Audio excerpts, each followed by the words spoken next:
Welcome to Elementary. Typically Monday evenings at 6, but today we're doing it at 2 in the afternoon. So, I am so excited. You're going to love the show. And I really hope you come live and you can watch us. However, I really hope you will take in this information after. If you're a landlord, you have to watch this. If you are a realtor, you have to watch this. This is a jam-packed show. And my guest today is so knowledgeable. She has all the information that you will need. Honestly, you really don't have to even worry because you just have to save her number on your phone. In saying that, we all know what's happening with the trials and tribulations that landlords are facing these days. And some will, it's a two-way street. Some will say, hey, what about the tenants? Yes, I'm sure, there's an equal amount of tenants that have the same issue. But my guest is going to ask me to join, and I'm so excited because she is so knowledgeable, and I can't tell you how much information she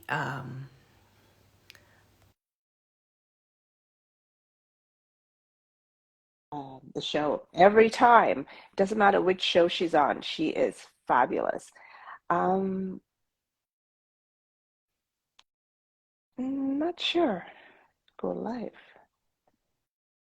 It's Stonegate.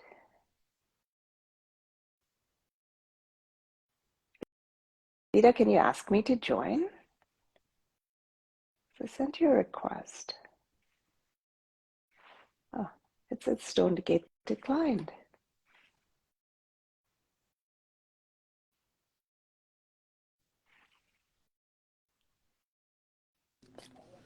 Ah, there you are.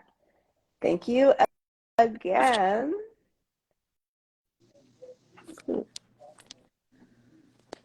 Can you hear me?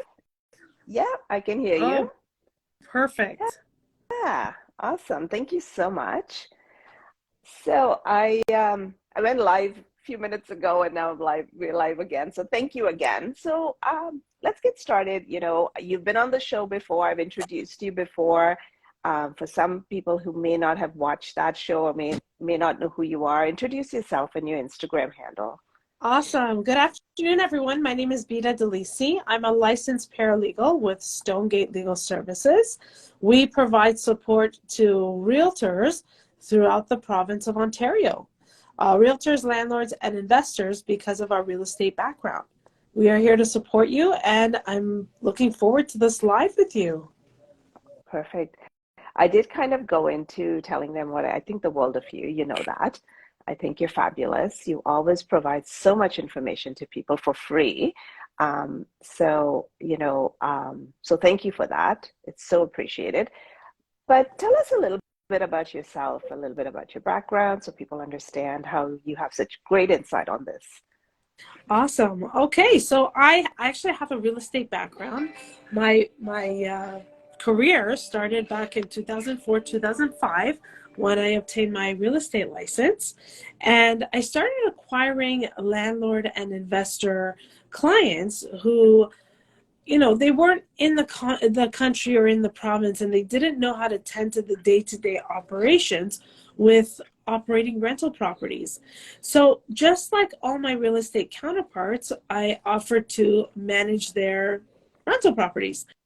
And when I used to go to the landlord and tenant board, 9 times out of 10, my matters would get dismissed because I was not a licensed paralegal or a lawyer.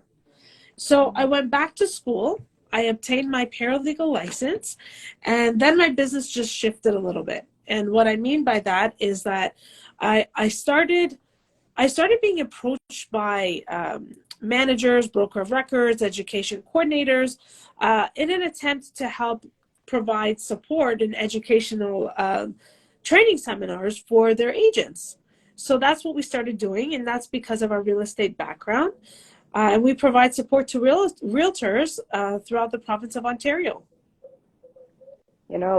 I've seen you on so many shows, and you offer so much information for free. It's so appreciated. But in my world, I know even though you're offering me this information for free, I'd still knock on your door, right? But tell us a little bit about the process for evicting a tenant in Ontario. Well, it's not as easy as what some landlords seem to think. The reason I say that is because the process of an eviction is just that. It is a process. You have to go through a system. You have to go through a government system where, if anyone has ever dealt with it, any type of government system, that you have to, file an application, you have to pay a fee, you have to wait for a hearing. I mean, all of this takes time, especially the landlord and tenant board, and especially after COVID. So the process of eviction is not an easy process. You would still have to have the matter heard in front of the board, unless, of course, you are lucky enough to, be able to resolve the matter outside of the board. And you can end the tenancy that way. Therefore, you don't need to go to the board to, obtain an order to evict. Perfect.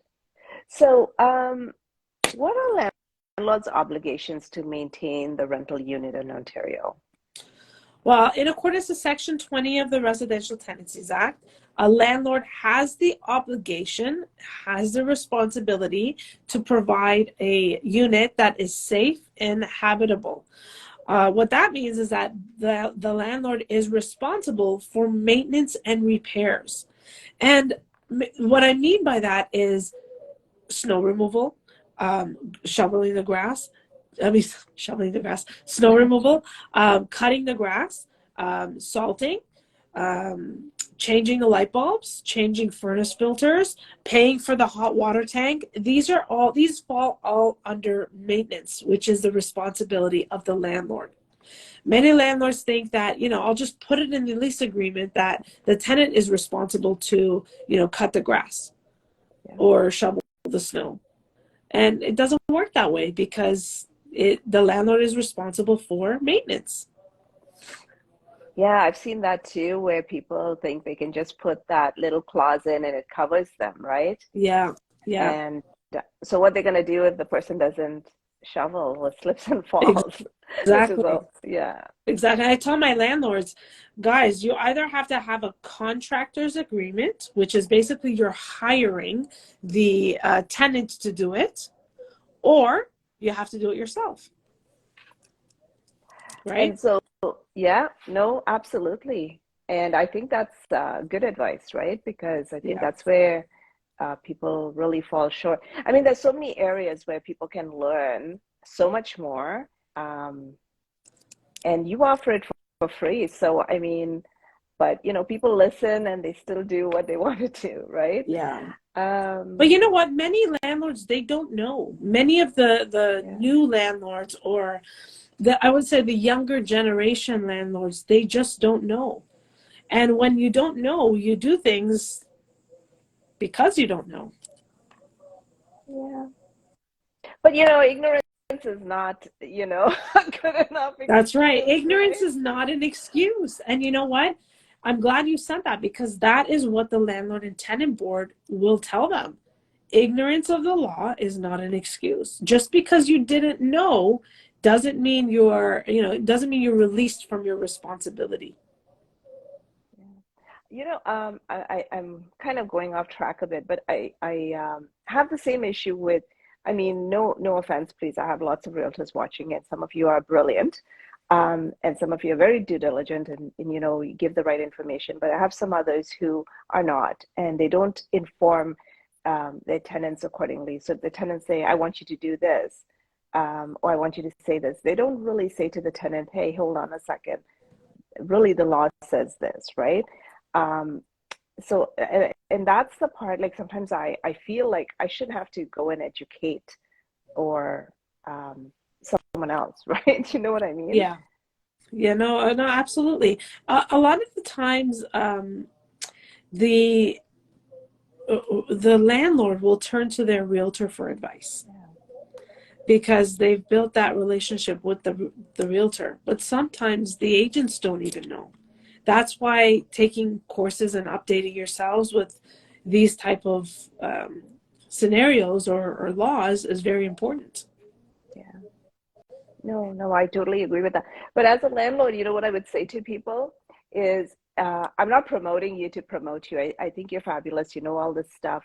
And, but, you know, I say to people, you have to kind of understand what your value is and what sort of dollar per hour you're making in trying to research all this information.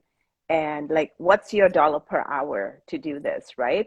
And are you getting your worth out of it? Or is it cheaper to get someone else to do the work? Yeah, it's a little bit of money up front, but that's the cost of doing business because you can write it off. And in the meantime, you can do what you do, your money making stuff, That's right. That's right? right. That's right. So, what's the maximum amount a landlord can legally charge for security deposits in Ontario? So there's a maximum amount. I'll tell you, the landlord can charge a last month's rent equivalent to 1 month of the tenancy, of what the 1 month of the tenancy agreement works out to be. That last month's rent can only be applied to the last month of the tenancy. That's it.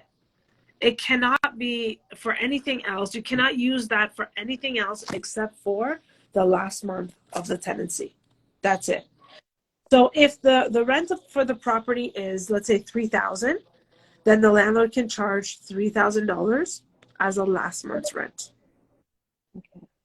And then what about like, you know, wear and tear, breakage, anything that like, how does someone go about, you know, collecting on that? I'm sorry, I didn't hear the first part. Can you just? Not wear and tear, like let's say, you know, people have, you know, destroyed uh, uh, some parts of the home or condo. Like, how does a landlord, yeah, Damages, right? yes. Okay. So damages, say anything at the board, you have to go on a separate application. Everything at the board is separate. If a tenant stops paying, it's a separate application. If a tenant is late, separate application. If a tenant causes damage, separate application. These all have to be pursued through the board at the landlord and tenant board through the application process. What you have to know about damages is there are other factors that contribute to whether or not the tenant has done damage to a property. And other factors are what? How old is, let's say, the life of the appliance? How is it used? How many people? Yeah. Okay. Oh, there we go. Yeah. Yes. How was it used? How many people? I heard that part. Yeah, how is it used? How many people have used it? What is the life expectancy of that? Let's say, for example, that appliance, so forth and so on. You can't just say, you know, Joe Blow was using the stove and then it stopped working. Well, he's responsible. No, there's so many other factors that play out as to whether or not something is actually damaged. So when it comes to rents, you know, how can landlords, like, what are their rights to increase rents in Ontario? Like, how do they go about doing that? So a landlord can increase the rent by serving a notice in writing to the tenant, providing them with 90 days notice in accordance to their lease agreement. That notice must be served to the tenant within after 12 months from the date of their lease agreement or 12 months after the last rent increase. And it must be per the board guidelines, the guideline percentage set by the ministry. Which is the max of 2.5, Right? right? Yeah, Yeah. it's pretty high because in Yeah, the it is pretty high for this. 1.8, 1.2, so it's pretty high now. Yeah, with all of this inflation, I guess, Yeah. you know. So, what are tenants' rights when it comes to repairs and maintenance of their unit or their equipment? Well, the tenant's rights with respect to maintenance and repairs, they don't really have rights with respect to maintenance to request maintenance and repairs. So long as those, whatever they're requesting was not willfully damaged by the tenant. If the landlord finds that something was willfully damaged, then they can pursue damages through the board. And what about like for landlords to enter the tenant's rental unit? What sort of notice and what circumstances can they do that? Well, anytime a landlord wants to access a rental unit, they have to provide 24 hours notice of entry in advance. The legal way to serve the notice of entry is actually to post it on the front door of the rental unit. I always say take a photo of it just to make sure you have something that's date stamped and time stamped. And then they can enter after 24 hours. So in that case, what's the process for for a tenant to terminate a tenancy agreement? All they would have to do is send their notice, send an N9 notice in to end their tenancy. Now, if there's a lease agreement, they should abide by the lease and the tenancy at the end of the lease term, but often they don't do that. But as long as they serve the N9 notice, that's the tenant's notice to end the tenancy. And what about if it's vice versa, if it's the landlord who wants to end the tenancy? Well, that's a great question. The landlord, if a landlord wants to end the tenancy, they have to go through the board.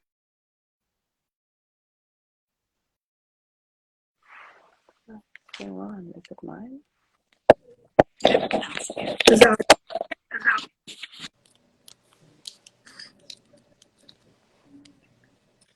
So if a landlord wants to end the tenancy, they would have to serve a notice, file an application, and go through a board proceeding to end the tenancy. I see. And I think somebody had a question here. yeah, let's see. Does the tenant need to be in attendance for a property inspection when the landlord has provided the correct property inspection when the landlord has provided the correct notice? They don't need to be in attendance, no. Pam, I hope that answers your question. Yeah, and I may not have said it, but if you do have questions, drop it in the question icon or in the comments. We'll try and catch it.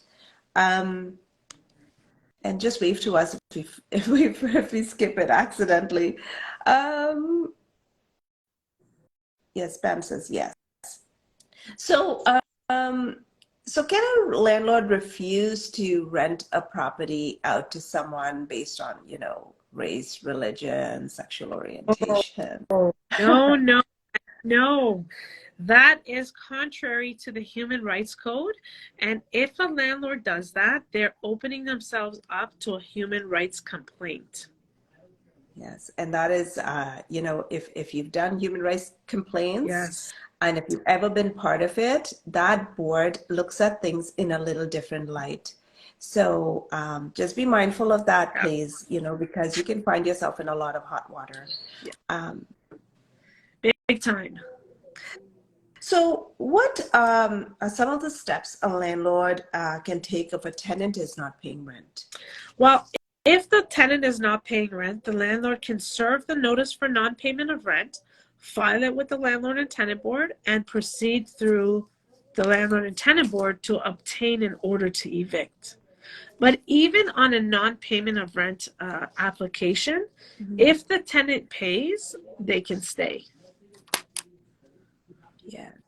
Yes. Right? Nothing is definite. So sometimes landlords have have it in their head that if I go to the board, I'm going to get an order to evict. It doesn't work that way. Unless the parties mutually agree to end the tenancy, the board, the mandate of the board is not to evict. The mandate of the board is to protect against unlawful evictions and unlawful rent increases. So if you have a tenant that has legitimately been affected and not been able to pay the rent, if they put together a repayment plan, the board will allow them basically another kick at the can. If they pay, they can preserve their tenancy. So as a realtor, when you're selling a property and you have a tenant, I think some are of the mindset that the tenant needs to go. So, just because they're selling the property. So can you, give us some insight on that piece? Sorry, you cut out there. Can you I said, as a realtor, when you're selling a property and you have a tenanted house, let's say, or 2 units, and people are of the mindset that just because I'm selling the property, if I give notice to the tenant, they need to leave. Did you hear me? Yeah, I can hear you. Yeah. So people are of the mindset that if they just give notice to the tenant should, comply and leave, right? Yeah. So what are your thoughts on that piece and, from a legal standpoint? I mean, from a legal standpoint, I know some really shady landlords, and that's why in the N12 it says if the tenant doesn't agree, they don't have to move out. So as much as there are tenants who are bad tenants, there are landlords who are bad landlords, and they just want the tenant out so they can increase the rent. And I'll tell you, the law protects those type of those vulnerable tenants where the landlord just wants to get them out to line their pockets. Yeah. And, I mean, just because you're selling a house doesn't mean that the landlord has to, the tenant has to go, right? Yeah. I mean, it also means that someone is going to possibly end up with your tenant. And someone says, as a landlord, I have a tenant sign a mutual release the minute after signing a lease agreement for 6 months, 12 months, or whatever. That way, I want them out. If they turn out bad. That is that's a great statement or question, but I'll tell you, if you have a tenant sign a lease at the same time that they're signing a mutual agreement to end the tenancy, your mutual release is invalid, unenforceable, and void. It says it right on the N11. You can't do that. You can't get a tenant to sign a lease and then sign a termination. You can do it, but it just won't go very far if it's challenged, right? Absolutely. Yes. So, what are some good ways for people to really kind of deal? How long after do I have to wait? Well, there is no time frame on how long you have to wait. It just can't be done at the time that you're signing a lease.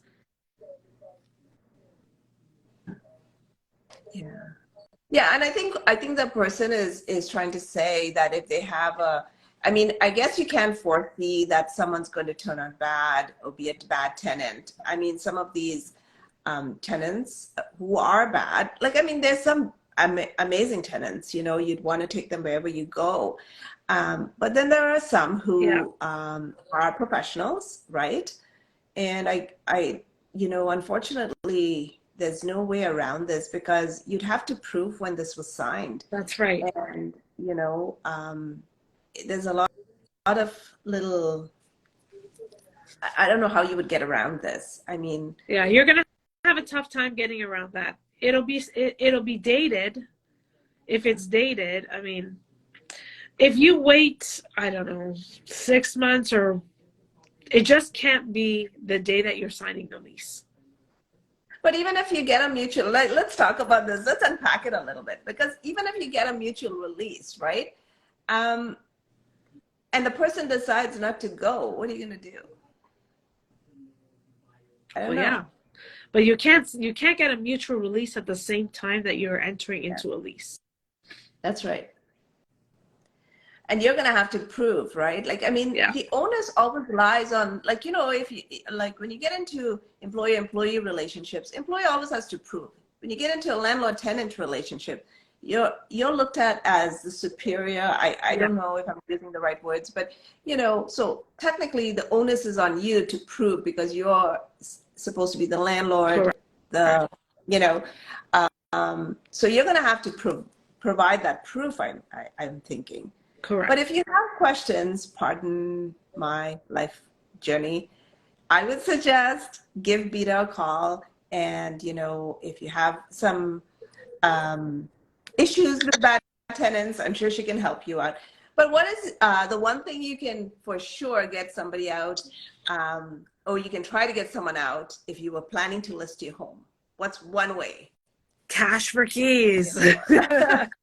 Cash for keys is basically offering an incentive to the tenant in order to end the tenancy. It's accompanied by the N11, but it is definitely the quickest, most effective strategy in order to sell a property. Get a tenant out prior to you listing the property on the market. When that tenant's out, your client can do whatever they want. They can stage it. They can hold open houses. You're not going to have any problems with taking photos or videos, accessibility for showings, even guaranteeing vacant possession because it's already vacant. Yeah, and that's the main thing, right? That's the most important part. I mean, it is, the cost of doing business, right? Absolutely. Cost it in when you're buying the property. Just figure out, hey, this is what it may cost me to get someone out. Yeah. And therefore, you've got it in. Now, if you do happen to do one of these agreements, of course, you're a business, you can write it off. Am I not mistaken? 100%. Even landlords, I mean, this is a write-off. Your legal fees are write-offs. The cash for keys settlement amounts are write-offs. Yes.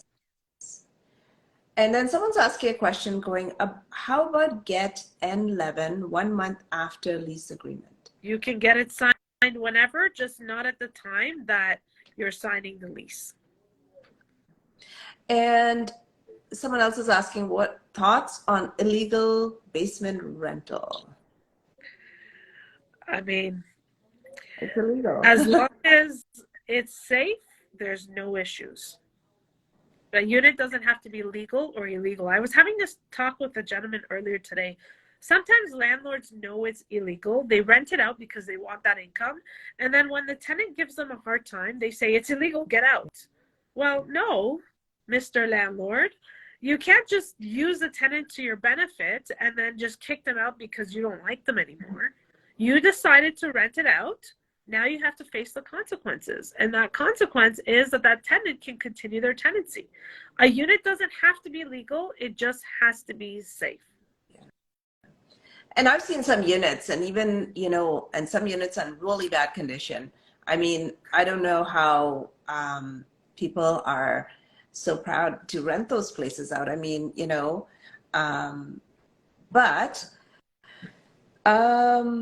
yeah, and the city is giving a lot of permits these days because there is a rental shortage. So people are allowing, but you need to be mindful. You need to be thoughtful about, carbon monoxide detectors, smoke alarms that are working. It's your job to actually make sure you're going through the house and dealing with those critical safety issues, right? So if they have a huge issue with, anything that needs your help, how do they get a hold of you? Here on Instagram, you can DM us here, or you can contact us via email is the best method of getting a hold of me because I'm either in meetings, training realtors, or in hearings. So email is info@stonegatelegalservices.ca. Again, feel free to send us a DM via Instagram. If you do contact our office, one of our powerhouse paralegals, might not always be me, but they will definitely be able to assist you. Perfect. And I can tell you that, they are awesome. They are really amazing at, they're one of the few firms that actually give TREB training with offering no payments. And their training is pretty good if you're a realtor compared to some others who want to charge you for horrible stuff. Like, I mean, honestly. But you know, this landlord tenancy thing, it's becoming such a, a broad issue these days. And tell us what you're facing at the board. Like, what are your challenges at the tribunal? Sorry, not the board, the The tribunal. main challenge is the delays. I would say more so than anything. It's now about 7 to 8 months to receive a notice of hearing. That is the biggest challenge. In another few months to get the order. Yeah. And Yeah. we all know how maybe some of you are struggling with the interest rates that have gone up in the whole 9 yards. However, you know, if you're doing things right, if you're not aware, I mean, I really think, Bita, you should have an online course. Really, you should have an online course. And you should, you know, offer this course at a nominal fee for people such as landlords to sign up and do a course that will help them guide along the right way. And it doesn't mean that they have to do everything by themselves, but I really truly think people, if you are, I mean, like I said earlier, ignorance of the law is not a way out. Absolutely. Right? So Absolutely. I love that idea. You know what? I may just put something together for 2024. Who knows? yeah, do it. Do it. And you know what? Let's chat, because I can kind of like, I think there are some who do this course stuff and they're so fabulous the way they put it out these days. You don't need to go and pay top dollar at a university and take all these courses when you can get, you know, something that'll just help you turn your mind towards it. Right? You really need to do it. Really. I'm sure you I just have like helpful. let you know. We'll do another live. Yeah, and you know what? I'll even present my landlord clients with a free course if they when they buy the investment property with Bita. But I'm so appreciative of your time. I really, really appreciate it. And you bring so much to the table. Thank you so much for the work that you do. For all of you that are watching, I want to thank you for coming online and, you know, hanging out with us. And for those of you who don't know me, my name is Jacqueline Watson. I'm a realtor with Sutton Group Tower. And typically the show is Mondays at 6, but today we're doing it at 2 o'clock. And so thank you for taking time out of your day to hang out with us. And thank you, Bita. Thank you, Janet. Bye for now. Bye, everyone. Bye.